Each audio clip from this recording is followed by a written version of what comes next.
Grace and peace. Apostle Cheryl is here. And so today our topic is psychological abuse.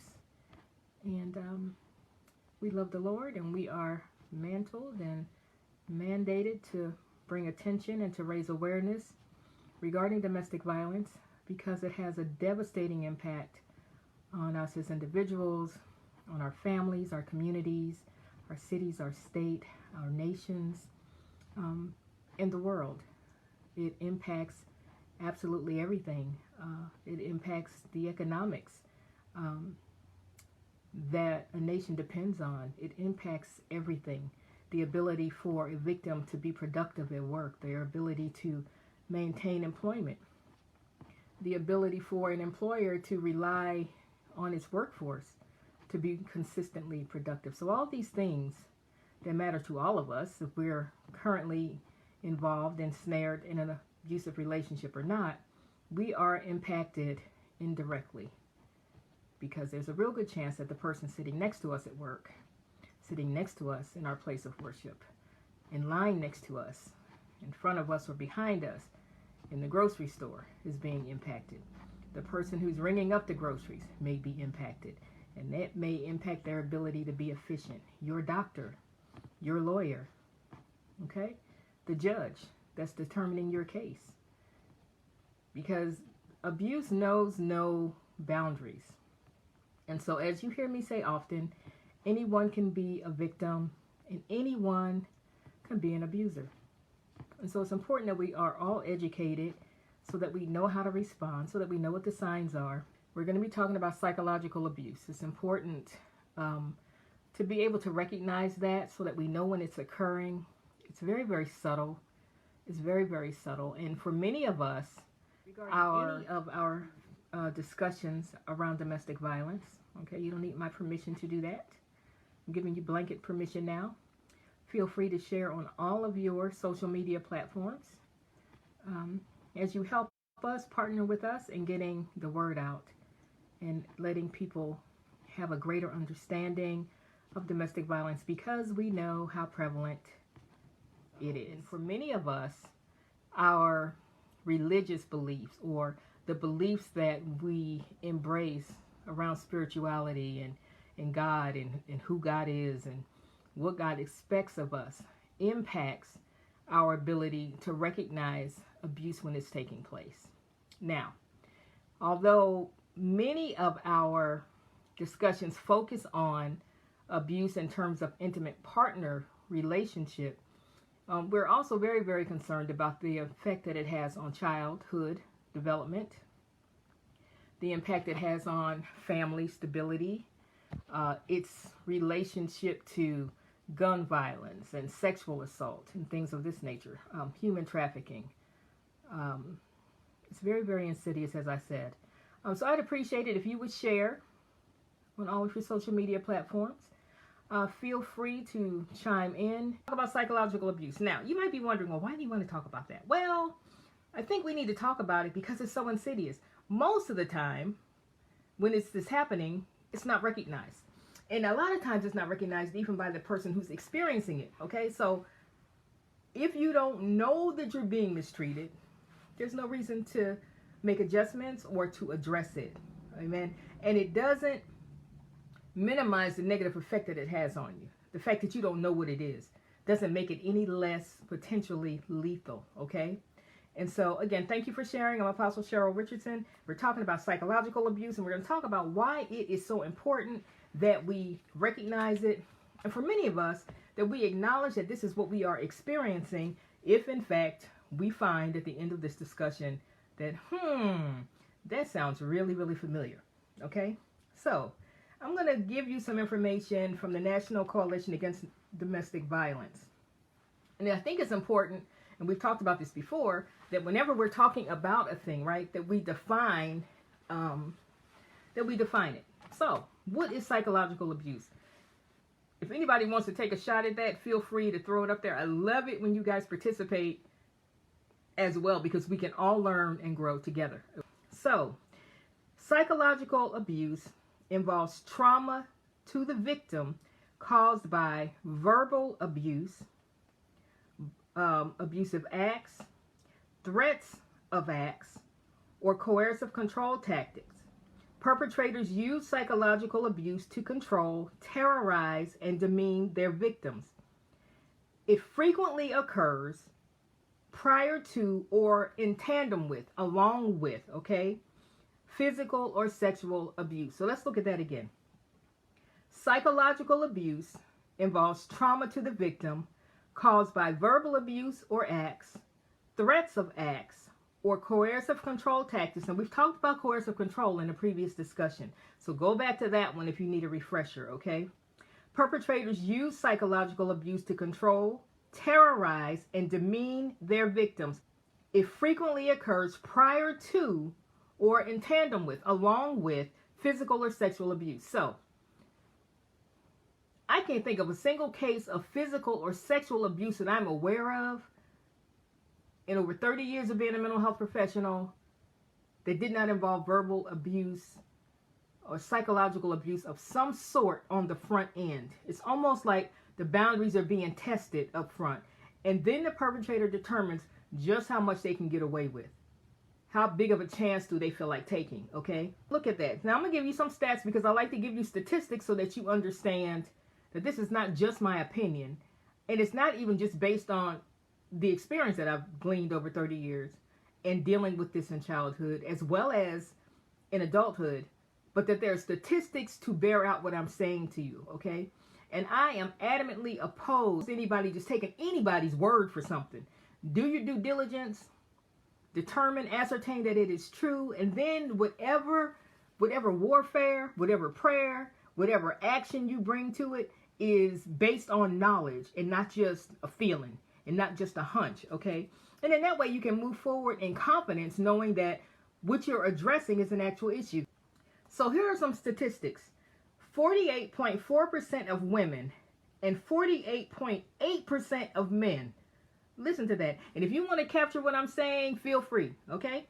Type it in. 48.4% of women and 48.8% of men have experienced at least one psychologically aggressive behavior by an intimate partner. 48.4% of women. Now listen to what I'm saying, and I want somebody to tell me what you think this means in the grand scheme of things. 48.4% of women and 48.8% of men have experienced at least one psychologically aggressive behavior by an intimate partner. That's almost a 50-50 split. So what does that mean in terms of our interactions with one another? Men to women, right? So it makes it clear, that women are slightly more prone to engage in psychological abuse. Not by a whole lot, okay? But that kind of throws a monkey wrench in the idea that only women are victims, right? And you hear us say here just about every time we come on that men are victims too. And so I want to make that abundantly clear. Men are victims too. And if 48.4% of women, okay, have experienced psychological aggressive behavior by an intimate partner at least one time, and 48.8% of men have experienced it at least one time, that's a whole lot of negativity, right? Being thrown back and forth. So let's just establish that up front. That men are victims as well as women in domestic violence, okay? And today we're talking about psychological abuse. We want to make sure that people are educated regarding domestic violence and all of the tentacles that come off of it, okay? So that we can better address it, even within our own homes and communities and cities and states, nations, right? And worldwide. Okay, here's another stat for you. 4 in 10 women and 4 in 10 men have experienced at least one form of coercive control by an intimate partner in their lifetime. 4 in 10 women and 4 in 10 men. So again, what that bears out is that this is something that men do to women and that women do to men. It's not just men doing it to women, okay? So coercive control tactics is really manipulation. And if you're a person of faith, right? If you're a person of faith, if you're a Christian, and this is going on, it's witchcraft is what it is. It's trying to force you to do something that you're not wanting to do of your own volition, of your own free will. So it's trying to establish an atmosphere in which you feel that you have no choice but to do what is being asked of you to do. Okay? Hey, Marielle. So coercive control is really witchcraft. That's what it is. All right? It's manipulation if you don't want to be spiritual with it. Either way, you're trying to get something from someone that you're pretty sure they won't give you unless you change the way they're looking at the situation. Okay? That's what manipulation is. And I'm going to tell you, and this is just my assessment, it's disrespectful. And if you're dealing with me, if you know me personally, you know that this is how I live. This is where I live. Just say what you want. It's going to be yes or no. Okay? It's going to be yes or no. And I don't have to start my apostolic gift or my prophetic anointing to have a right to say yes or no. As a human being, right, we have a right to say yes or no to those things that we have control over. And it's nice if other people approve, but it's not necessary that they approve. And that their approval or lack thereof does not diminish your right to say yes or no.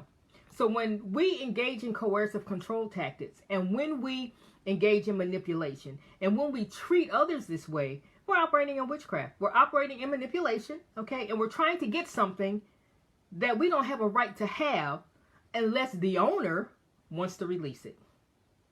Okay? All right. I'm not taking it back. Now, what does it include? What does it include? So, psychological abuse. And I want to talk about the ways that it manifests, the ways that it presents, so that you understand that if it's happening or if you're doing it. Okay?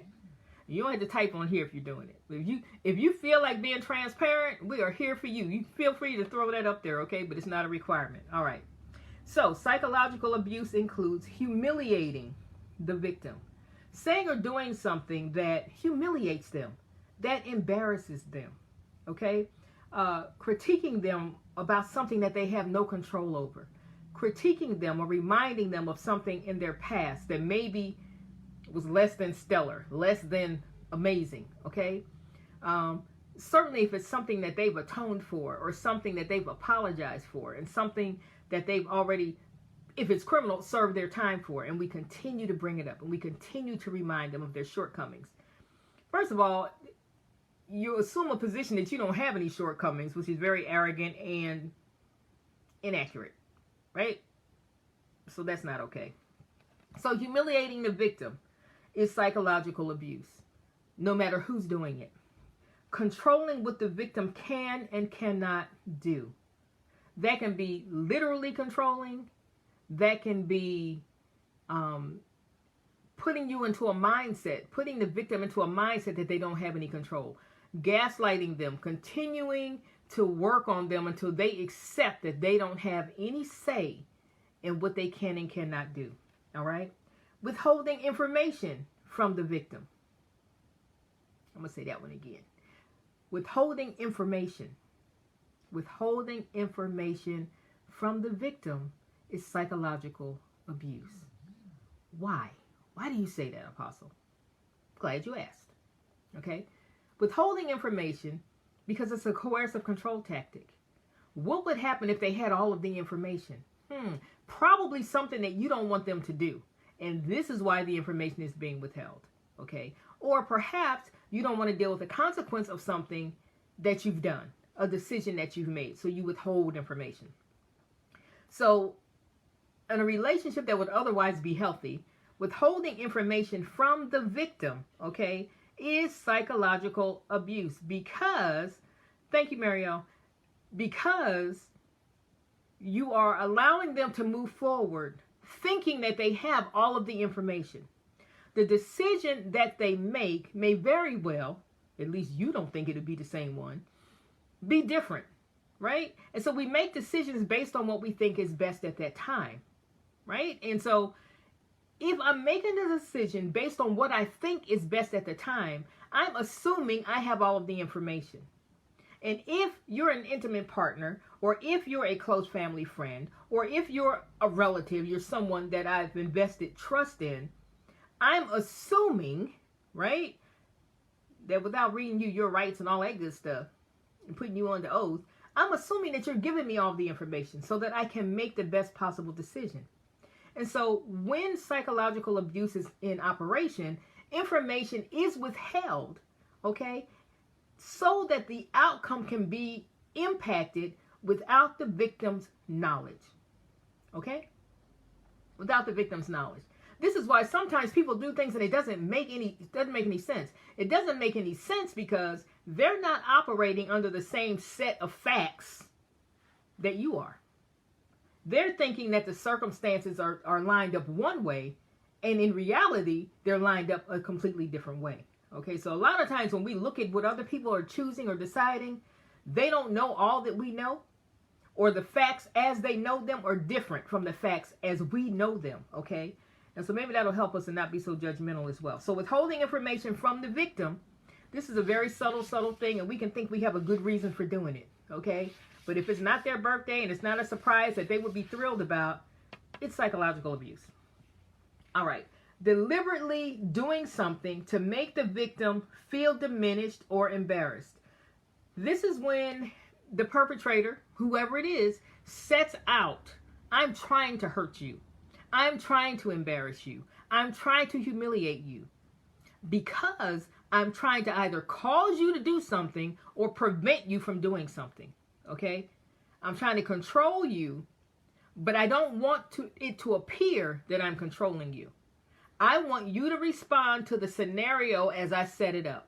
And it will appear to everybody else that you're making this wackadoodle decision, that you're being unreasonable, okay?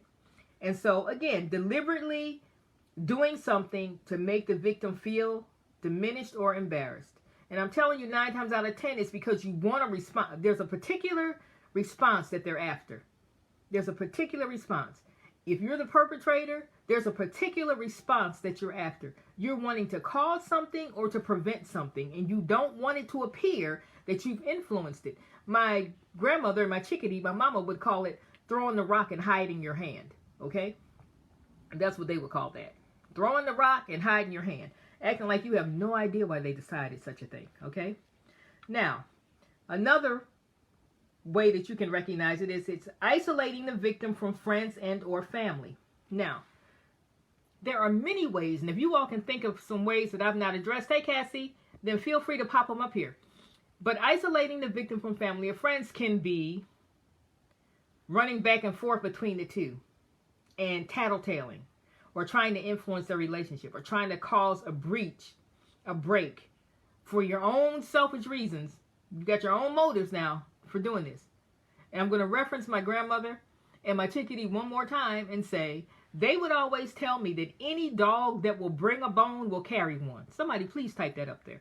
Any dog that will bring a bone will carry one also. No exceptions. They didn't say only Labradors did it. They didn't say only Poodles did it. Any dog. The mutt. It don't matter. All right? You want to look at the motivation of the person who's bringing you this information. What is in it for them? What dog do they have in the fight? Okay? So isolating the victim can look like causing a breach. It can look like I'm constantly negatively talking about this person in your ear, or you're constantly negatively talking about this person in my ear. You're trying to impact the way I view them. And particularly if you are really, really pushy with it, okay? You get upset when I don't agree with you that they are the scourge of the earth, that they are a slug that crawled out from under a rock. If I don't agree with you, you get upset with me, and that's concerning. It's like, why are you so invested? Why do you need for me not to want to have anything to do with these people? Why can you not respect that I have a right to decide if I'm going to be involved with them or not? If I'm going to be their friend or not? If I'm going to go to lunch with them or not? Okay? And so don't get fooled by the feigned concern, okay? Isolating the victim from friends and her family is a typical standard trick in the bag for an abusive person. You will hardly ever find a situation in which isolation is not a part, because it flourishes in isolation. It diminishes the victim's opportunity to get recentered in terms of how they're viewing their situation. It robs them of an opportunity to have something to compare it to. This is what's happening in my relationship, and this is what everybody else is experiencing. And these two things are not even closely related. All right? All right. And so another thing that you can see is denying the victims access to money or other basic resources. Controlling all the money. Now, I'm not talking about those couples who have an agreement because one of them knows that they are horrible with money and they want to shop all the time, and they acknowledge that this is a problem, and they give control of the finances over to the one who was more responsible, you know, not prone to shopping, that will make sure that the bills get paid and all of that. All right? Not talking about that. Not talking about that. So don't get distracted by anybody who may tell you, well, but he's better at the finances or she's better at the finances, and we're not talking to you. Talking about the person who has to ask for gas money, has to ask for pantyhose money, has to ask for money to go to the barbershop and get a haircut, has to ask, and has to convince and has to convey that it's an emergent situation in order to get it. And this person may work a full 40-hour job or a part-time job and have no access to their own paycheck. No access whatsoever, okay?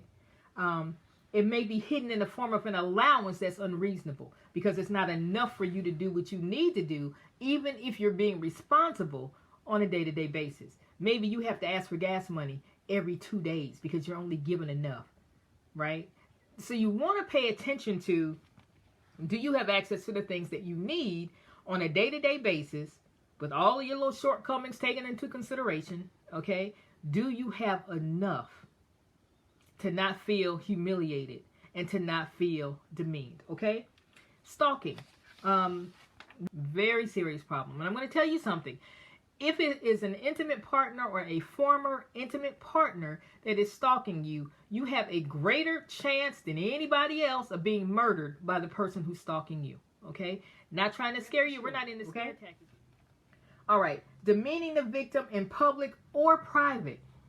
In public or private. How many of you have social engagements coming up and you are praying to God that your person does not want to go? Doesn't want to go. You don't want them to go. You don't want them to go, and you don't care if they get mad and don't go, or if they are glad and don't go, or if they feel like they're harming you. Hey, Dar, if they feel like they're harming you by not going, your prayer inside, if you're in a psychologically abusive relationship, is that you are praying that they don't go. And the reason why doesn't even matter, okay? That's an indication that you're in a psychologically abusive relationship, because on some level you know that you're going to be demeaned or embarrassed or humiliated if you are in public with this person who will now have access to people that you interact with all the time at your church or at your ministry or in your workplace, okay? Undermining the victim's confidence and or sense of self-worth. This, to me, is one of the worst things you can do to a person, is to undermine their confidence and or sense of self-worth. When a person's interaction with you causes them to feel like they have no value, that they don't matter, that their opinion carries no weight, that their opinion doesn't matter, that they make horrible decisions and they aren't capable of growing and evolving into a better person, that they're not capable of walking in their purpose or in their destiny. This is one of the worst things you can do to a person. This is evil. Point blank, period. Full stop. Okay? So when you do that, if a person's interaction with you, I don't care if it's me, if after they interact with you, they don't feel more empowered, they don't feel more confident and like they have value, if their interaction with you or if your interaction with them does not leave you feeling more centered and strengthened and undergirded, there's a very real possibility that you're dealing with someone who is abusing you psychologically. Okay? And then another thing you want to look for is convincing the victim that she or he is crazy. Convincing them. Now this involves gaslighting. Hey, Ro, 18.7% have been threatened with physical harm. These words were spoken. I'm going to hurt you. I'm going to do this to you. I'm going to slap you. I'm going to do this, that, and the other to you. Okay, so remember now, psychological abuse is the behavior, but it's also the threat of the behavior that's psychologically abusive, because it attempts to reestablish, to crash and move boundaries, to push them back, all right, with your cooperation, getting you to co-sign. Hey, Roz, getting you to co-sign on your boundary being crashed, all right? Now, 95% of men who physically abuse their intimate partners also psychologically abuse them, all right? It's very, very hard to jump right into physical abuse and for the perpetrator to feel justified in doing so. They've got to create an atmosphere of fear. They've got to create an atmosphere of intimidation, even if it's all unspoken. Even if it's unspoken. If they've engaged in these psychologically abusive behaviors, they have set your mind in such a place where you understand that they're capable of doing more, that they're capable of harming you physically, that they're capable of sexually assaulting you, right? You understand that they're capable of this. And so there are certain other things that they don't need to say. But 95% of men who physically abuse their intimate partners also psychologically abuse them. Why? Because if they don't get the victim to a place psychologically where they believe that they have no choice but to accept it, even in that moment, they might not say, I'm going to live like this the rest of my life. But in that moment, they decide, I just have to go along with this. I just have to acquiesce to this. I just have to submit to this. Okay, if we're talking about somebody misappropriating scripture, I just have to submit to this. If they don't get you there first, there's a really great chance that you're not going to go along with the foolishness. You're not going to submit to being physically abused. You will not go along with being sexually assaulted, not without a fight. Okay? So they need your cooperation. They need to convince you. If you want to look at it from a spiritual standpoint, the enemy needs for you to agree with him that you deserve somehow what is being done to you. They need for you to accept that you have no value. They need for you to accept that your word has no meaning. Okay? They need that. It makes it easier for them to overtake you, overtake your thought processes, engage in more coercive control, become physically abusive if that's what they choose they want to do, engage in sexual assault if that's what they feel they want to do.